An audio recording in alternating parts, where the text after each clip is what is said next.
Good morning everyone. इस lecture में हम रैंकाइन साइकिल पे बेस्ड न्यूमेरिकल प्रॉब्लम को सॉल्व करेंगे। तो पहले स्टेटमेंट को देखते हैं कि स्टेटमेंट क्या है। Steam at 20 bar 360 degree Celsius is expanded in a steam turbine to 0.08 बार।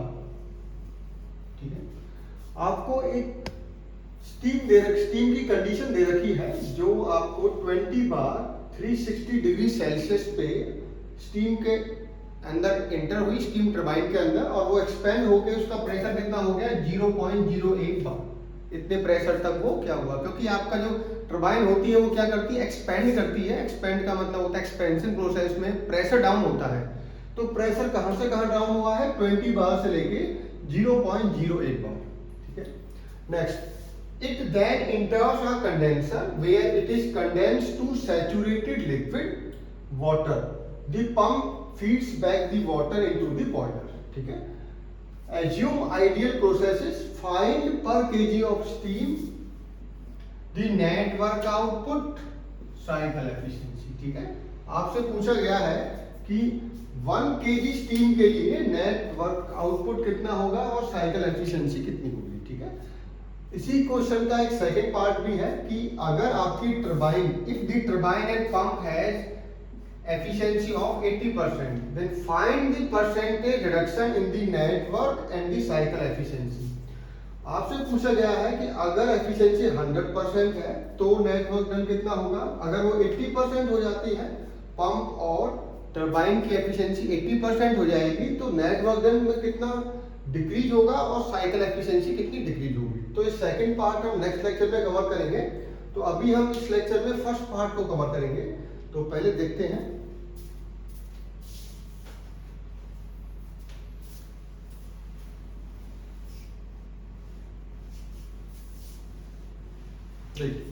पहले स्टेटमेंट को एक बार तो समझा देते हैं कि स्टेटमेंट में क्या बोला गया।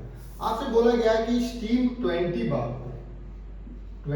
बार प्रेशर और 360 डिग्री सेल्सियस पे कहां से, टरबाइन के अंदर एंटर हुई। ठीक है, टरबाइन के अंदर एंटर हुई और वो कहां तक एक्सपेंड हुई, 0.08 बार।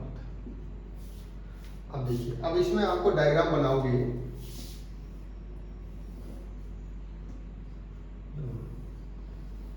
अब क्वेश्चन ये है कि ये सुपरहीट केस है या सैचुरेट। ये हमें नहीं बताया गया कि आपका जो टरबाइन का पॉइंट है वो सैचुरेट है या सुपरहीट है। वो आपको पहचानना पड़ेगा कैसे। देखिए 20 बार प्रेशर पे आपको ये चेक करना पड़ेगा कि उसका सैचुरेशन टेम्परेचर कितना है। वो आपको स्टीम टेबल में गिवन होता है। अगर उसकी 360 डिग्री वैल्यू है तो इसका मतलब ये वाला केस है, सैचुरेट वाला। बट अगर उसकी वैल्यू आपका इससे कम है, 360 डिग्री सेल्सियस से कम है, तो आपका ये सुपरहीट वाला केस होगा। ठीक है, तो अब हमें स्टीम टेबल में जाके ये देखना होगा कि 20 बार प्रेशर पे आपका सैचुरेशन टेम्परेचर कितना है वाटर का। ठीक है, तो ये आपको दिखाते हैं अभी।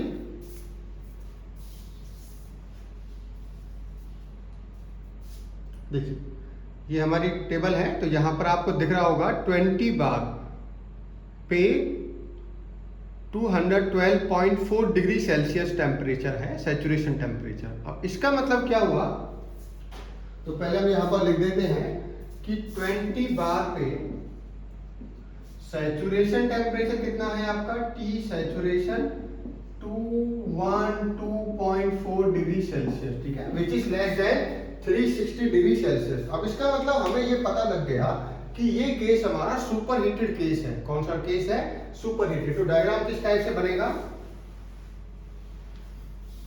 तो डायग्राम प्लॉट करते हैं पहले। देखिए, यहां पर प्लॉट करते हैं साइड में।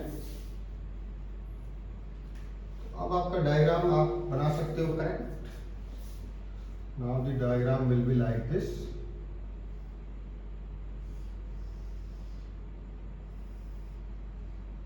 देखिए, अब ये जो कंडीशन है ये आपका पॉइंट 1 है। तो ये कंडीशन आपकी 20 बार एंड 360 डिग्री सेल्सियस। ठीक है, टरबाइन के अंदर एंटर हुआ। ये 0.2 है आपका। 2 के बाद इसमें बोला है कि कंडेंसर में एंटर होने के बाद कंडेंस कर दिया सैचुरेटेड लिक्विड, ठीक है, तो यहाँ पर पहुंचेगा। इसमें ये बोला है कि वो कंडेंसर में एंटर करेगा where it is condense to saturated liquid, तो ये कहाँ तक कंडेंस होगा आपका? Saturated liquid. The pump feeds back, ये पंप है, ये इसको फीड पंप भी बुलाते हैं। ये क्या करेगा? ये बॉयलर में फीड करा देगा आपका, ठीक है, और यही हमारा साइकिल भी होती है। तो दिस इज स्टेट 4। तो ये साइकिल हमारी है, ठीक है। डायग्राम किसके बीच में होता है? टेम्परेचर एंड एंट्रोपी के बीच में डायग्राम है हमारा दिस। तो ये आप ये समझ गए आप कैसे? 20 बार पे हमने सैचुरेशन टेम्परेचर देखा तो उसकी वैल्यू थी 212.2, 212.4, ठीक है। तो ये वैल्यू 360 डिग्री सेल्सियस से कम है। इसका मतलब ये पॉइंट यहाँ पर नहीं है, यहाँ पर है। अब इसके बाद हमें देखना है कि फाइंड आउट क्या करना है। आपको सारी प्रोसेसेस आइडियल माननी है। आइडियल का मतलब है टरबाइन आपकी 100% एफिशिएंसी है, कांस्टेंट प्रेशर पे आपका कंडेंसर वर्क कर रहा है, कांस्टेंट प्रेशर पे बॉयलर ऑपरेट कर रहा है, और जो आपका पंप है वो उसकी एफिशिएंसी भी कितनी है? 100%। इसका मतलब आइसेंट्रोपिक प्रोसेस है। तो ये मानने के बाद आपको फाइंड आउट करना है नेट वर्क डन, ठीक है। पहले निकालना है आपको W नेट, और आपको स्टीम कितनी माननी है? पर केजी, मतलब 1 kg ऑफ स्टीम के लिए निकालना है। नेट वर्क डन कितना होता है आपका? Turbine work minus pump work, ठीक है। और टरबाइन वर्क हमें पता है कितना है? H1 माइनस H2, और पंप वर्क कितना है आपका? H4 minus H3। उसके बाद आपको एफिशिएंसी निकालनी है। तो एफिशिएंसी कब निकलेगी? जब आप हीट सप्लाई निकालोगे। हीट सप्लाई क्या है आपका? H1 minus H4। उसके बाद हम निकालेंगे efficiency W net divided by heat supply, ठीक है। तो ये वैल्यू निकालने के बाद एफिशिएंसी आ जाएगी। इसका मतलब हमें क्या निकालना है? हमें एंथैल्पी निकालनी है आपको। H1 है स्टेट 1 पे, स्टेट 2 पे, 3 पे और 4 पे, ठीक है। ये हमने लास्ट टाइम यही काम किया था। तो सबसे पहले एंथैल्पीज निकाल लेते हैं सभी पॉइंट पे, उसके बाद वैल्यू पुट कर देंगे आप। उसके बाद नेट वर्क डन भी निकाल सकते हो, और आपका एक्स साइकिल की एफिशिएंसी भी कैलकुलेट हो सकती है। तो पहले देखते हैं कि H1 कैसे निकलेगा, ठीक है। H1, अब H1 क्या है?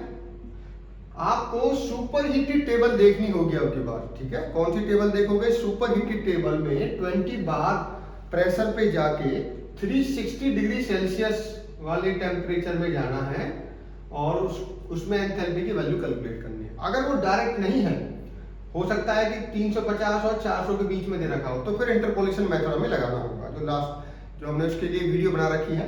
तो अभी हम देखते हैं कि 20 बार सुपर हीटेड टेबल में जाके देखना होगा आपको।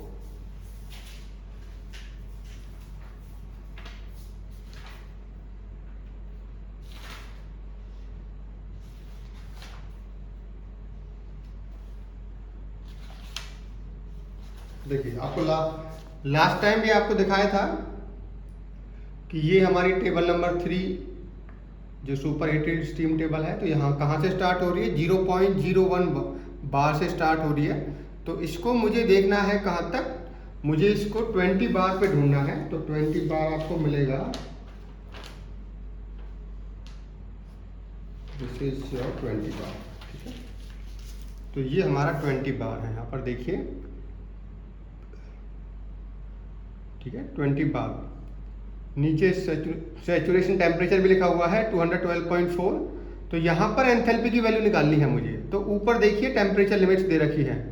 तो 20 बार डिग्री सेल्सियस के लिए आप 200, 250, 300, 350, 400, 450, 500 एंड 600 इतने टेम्परेचर के लिए वैल्यू देख सकते हो। बट हमें कहाँ पर देखना है? हमें 360 के लिए। तो 360 कहाँ पर लाई करेगा? 350 और 400 के बीच में, ठीक है। 350 और 400 के बीच में लाई करेगा। इसका मतलब जो वैल्यू है that will be lie between these 2 points, ठीक है। 3137.0 एंड 3247.6। अब इन दोनों के बीच में इंटरपोलेशन मेथड हम लगा देंगे तो वहां से हमें वैल्यू निकल जाएगी, ठीक है।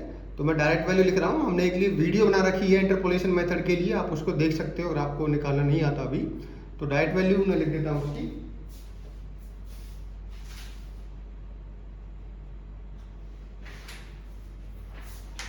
तो ये वैल्यू आपकी आएगी 3159.3 किलो जूल पर केजी, ठीक है। कैसे निकाला, आप सुपर हीटेड टेबल में गए, 20 बार डिग्री सेल 20 बार प्रेशर के कॉरस्पॉन्डिंग आपने देखा, तो वहां पर आपको दो लिमिट्स दे रखे थे, 350 डिग्री सेल्सियस और 400 डिग्री सेल्सियस, ठीक है। तो इसकी वैल्यू कुछ थी, इसकी वैल्यू, तो इन दोनों में इंटरपोलेशन मेथड मैंने लगाया, तो इससे ज्यादा वैल्यू आएगी, इससे कम, तो ये वैल्यू हमारी आई। एंथैल्पी गिवन थी यहाँ पर, इसकी एंथैल्पी, इसकी एंथैल्पी, तो एंथैल्पी इसकी एंथैल्पी से ज्यादा, इसकी एंथैल्पी से कम, ऐसी वैल्यू आपकी आएगी। इंटरपोलेशन मेथड अगर आपको नहीं आता लगाना, तो आप प्रीवियस लेक्चर हमारे देख सकते हो, वहां पर आपको इंटरपोलेशन मेथड दिख जाएगा, ठीक है। अब H1 निकल गया, अब आते हैं S1 भी निकाल लेते हैं यहाँ पर, क्योंकि आगे चल के हम H2 जब निकालेंगे तो S1 की रिक्वायरमेंट हमें होगी। S1 भी इसी टाइप से निकलेगा, ठीक है। अभी आपको S1 भी दिखा देता हूं। देखिए इस टेबल में आपको दिख रहा होगा कि यहाँ पर क्या क्या निकाल सकते हो आप। देखिए आप specific volume, internal energy, enthalpy and entropy, entropy वाली लाइन, ठीक है। तो एंट्रोपी भी इन दो के बीच में लाई करेगा, 6.956 एंड 7.127, तो इन दोनों के बीच में इंटरपोलेशन लगाना होगा आपको। अभी मैं डायरेक्ट वैल्यू लिख रहा हूँ, आप इंटरपोलेशन लगा सकते हो इसमें, 6.9917 किलो जूल पर केजी। मैं रिपीट कर देता हूँ कि इंटरपोलेशन कैसे लगाना है, उसके लिए प्रीवियस लेक्चर है हमारा, उसमें आप देख सकते हो, ठीक है। देखिए H1 और S1 दोनों निकाल चुके हैं। ये किसके कॉरस्पॉन्डिंग हमने निकाला, 20 बार प्रेशर के कॉरस्पॉन्डिंग। अब क्या निकालना है, अब आपको निकालना होगा H2। अब H2 आपको पता है ये सैचुरेटेड वेपर भी नहीं है, सैचुरेटेड लिक्विड भी नहीं है, तो इसमें फॉर्मूला क्या लगाओगे आप मिक्सचर में, HF2 plus X2 into HFG2, ठीक है। तो इसमें मुझे X2 की वैल्यू की रिक्वायरमेंट होगी, जिसको हम ड्राइनेस फ्रैक्शन H2 बोलते हैं। तो उसको कैसे निकालेंगे, हम एंट्रोपी की हेल्प से निकालेंगे। S1 इक्वल टू S2 होगा, तो वहां से हम निकालेंगे इसको। तो पहले ये वैल्यू लिख देते हैं हम। तो HF2 कितना होगा, पहले ये देखिए, HF2 एंड HFG2, ये दोनों वैल्यू किसके कॉरस्पॉन्डिंग आएंगी आपकी, ये आएगा कितना प्रेशर, हमारा प्रेशर लिख देते हैं। देखिए ये पूरा प्रेशर कितना है आपका, 20 बार।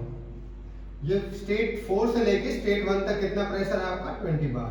और स्टेट 2 से 3 कितना है आपका, 0.08 बार, ठीक है। तो 0.08 बार के कॉरस्पॉन्डिंग आपको निकालना होगा।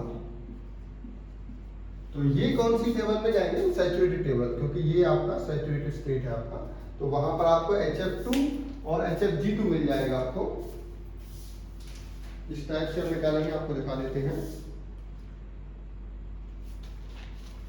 देखिए आप सैचुरेटेड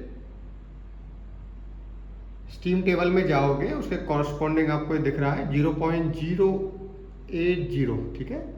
तो इसके कॉरस्पॉन्डिंग आपको HF मिल जाएगा 173.9।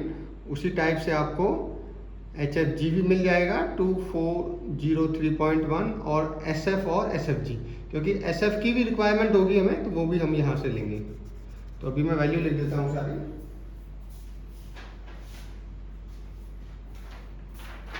तो HF2 कितना है, इसी को मैं H3 भी बुलाऊंगा आपका, क्योंकि H2 का फ्लूइड के कॉरस्पॉन्डिंग कितना है, H3 स्टेट है आपका। तो H3 कितना आएगा हमारा, 173.88, स्टीम टेबल से लिया गया है। तो HFG2, तो ये कितना है, 2403.1, ठीक है। उसी तरीके से SF2 और SFG2, ये दोनों निकल जाएंगे हमारे। SF2 कितना है आपका, इसी को S3 भी बुलाएंगे हम, 0.5926, और ये है आपका 8.2287, ठीक है। तो अब ये कौन कौन सी वैल्यू, मुझे X2 चाहिए, ठीक है। पहले X2 कैसे निकालेंगे, we know that S1 equal to S2 equal to, ठीक है। पहले S1 की वैल्यू क्या है, निकाली यहाँ से 6.9917, और ये किसके बराबर होगा, S2 को क्या लिख सकते हैं हम, SF2 plus X2 into SFG2। तो यहाँ से ये कितना हो गया 17, SF2 निकाला मैंने अभी, किसके कॉरस्पॉन्डिंग था ये 0.08 बार के, that is 0.5926 plus x2। HFG कितना है आपका 8.2287, ठीक है 87। तो यहां से x2 की वैल्यू मिल जाएगी आपको, ठीक है डायरेक्ट फ्रैक्शन जब आप कैलकुलेट करोगे this minus this divided by this, तो x2 कितना आएगा आपका, x2 will be comes out 0.838। ये हमारा डायरेक्ट फ्रैक्शन। अब ये डायरेक्ट फ्रैक्शन में यहाँ पर वैल्यू पुट करूंगा इसकी, HF2 की ये वैल्यू पुट करेंगे, HFG2 की ये वैल्यू और x2 की, तो उसके बाद आपको x2 मिल जाएगा यहाँ से, you will find h2 as 2187.68, ठीक है। तो मेरे पास क्या आ गया, h1 मिल गया हमें, h3 भी मिल गया हमें, h2 भी मिल गया। अब आते हैं h4 पे। h4 कैसे निकालेंगे, एंथैल्पी एट स्टेट 4, देखिए उसको यहां पर कैलकुलेट करते हैं।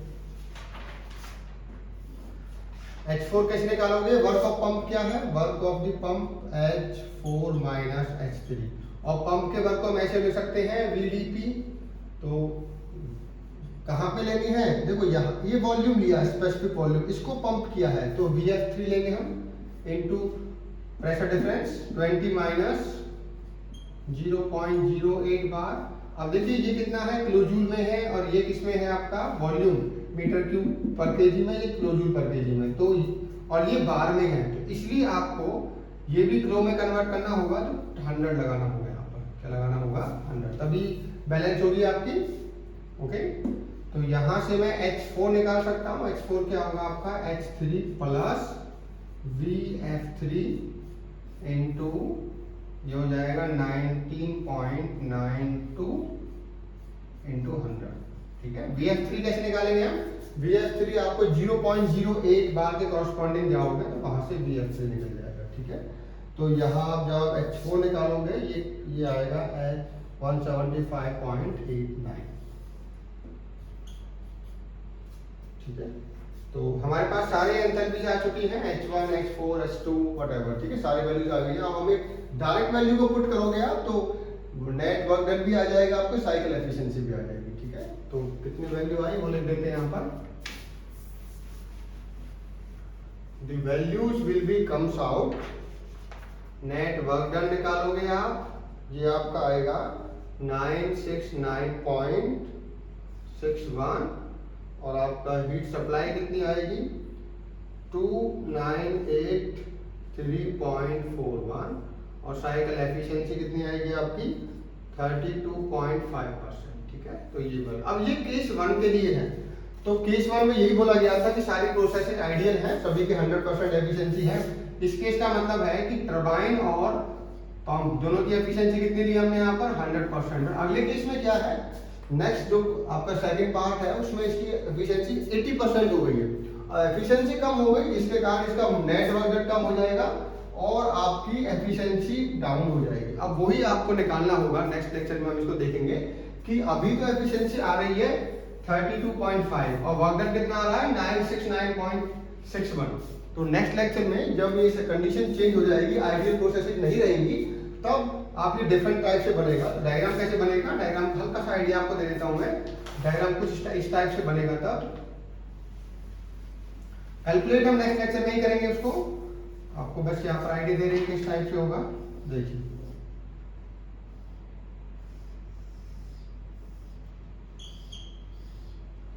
नेक्स्ट लेक्चर में आप देखोगे कि ये जो प्रोसेस है वो आइडियल नहीं रहेगी, तो आगे की तरफ बढ़ेगी, ठीक है। 1 ये हो जाएगा 2 डैश, ये 2 है, ये 3 है, और ये आपका हो जाएगा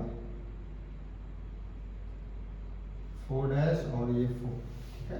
तो ये टरबाइन एक्चुअल में 1 2 डैश ये एक्चुअल वर्क डन हो जाएगा उस टाइम एक्चुअल, ठीक है। उसी टाइम से 3 4 डैश ये एक्चुअल हो जाएगा किसके लिए, पंप के लिए। तो ये प्रोसेस ही लास्ट टाइम हम नेक्स्ट लेक्चर में हम देखेंगे।